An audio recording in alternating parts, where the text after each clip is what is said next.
Mrs. Campbell is an English teacher in an online school. She is setting up her new website for her classes. She has collected audio recordings of many of her stories for students who need that as an accommodation. Many of these students do not like the mechanical voices available in the textbook or many text reading programs. Though she has found many recordings online that she can use, there are many she cannot find. She has decided to record as many of the missing ones as she can herself.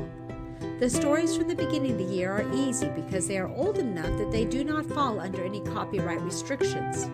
Unfortunately, during the second semester, there are several stories that are recent and probably still covered by copyright law.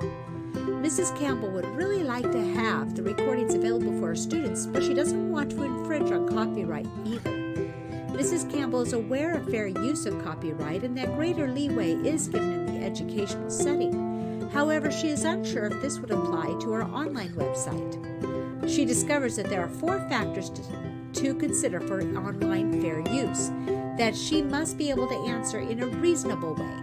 Mrs. Campbell finds a fair use worksheet that might help her to determine if this would qualify.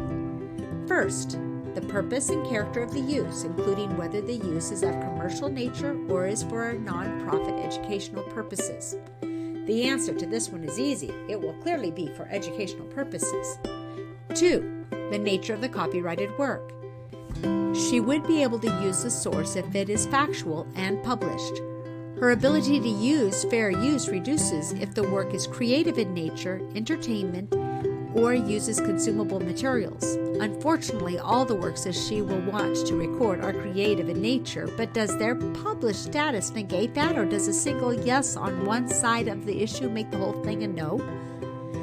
3. The amount and substantiality of the portion used in relation to the copyrighted work as a whole. In a classroom, she knows that fair use allows her to make photocopies of whole short stories from an anthology, but would that apply to the online environment? 4. The effect of the use upon the potential market for or value of the copyrighted work. Looking at the worksheet, she will use a legally obtained copy of the work for her recordings. Because they are limited to her website and will not be searchable there, she believes her impact on the market will be limited. Plus, she will not be monetizing it. She is recording them because there are no other sources available. However, some authors may still be alive and it may be possible to track down the copyright of those. After looking at these 4 factors, she does not feel she is able to form a reasonable answer and therefore must seek permission to use these stories. Created using Powtoon.